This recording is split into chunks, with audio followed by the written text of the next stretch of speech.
आता आपण आलो आहे गजानन वडापाव. तुम्ही बघू शकता एकदम स्वच्छ भांडी आहेत. कुठेही काही तुम्हाला घाण कचरा काही कुठे काही दिसणार नाही. हे बघा त्यांनी ना ही फोटोकॉपी जे आहे कॉपीराईट त्या स्टाईलचं बनवलं. कांदा भजी, मूग भजी, मिरची भजी. आपण भेटतो मिस्टर भोईर यांना. नमस्कार सर. सर याच्यामध्ये काय काय येतं सर? वडापाव म्हणजे महाराष्ट्रात सगळ्यांनाच माहिती असतो, पण तुम्ही बघू शकता तुमच्यासमोर फ्रेश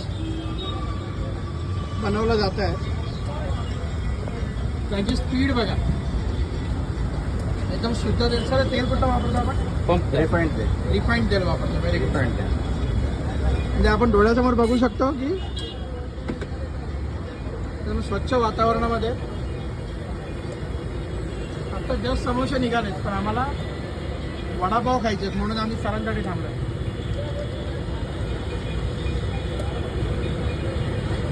आणि हे लोकेशन आपलं भाजीवडा नाका. ओके.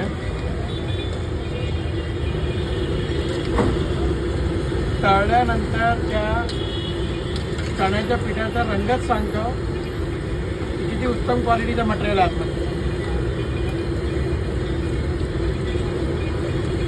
आणि यांनी स्पेशली आमच्यासाठी आत्ता जस्ट फ्रेश सगळं बटाटे उकडून त्यांनी सगळं मेहनत करून बनवलं आहे.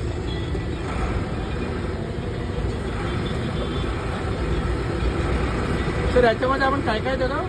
वडा आहे, येलो चटणी आहे, येलो चटणी, ठेचा आहे, ठेचा आहे, चटणी मिरची, सुकी चटणी, मिरची.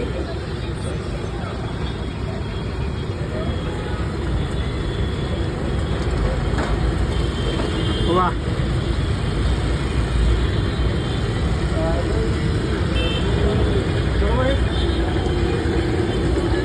लगाओ ना, बरोबर आहे ना, लगाओ ना.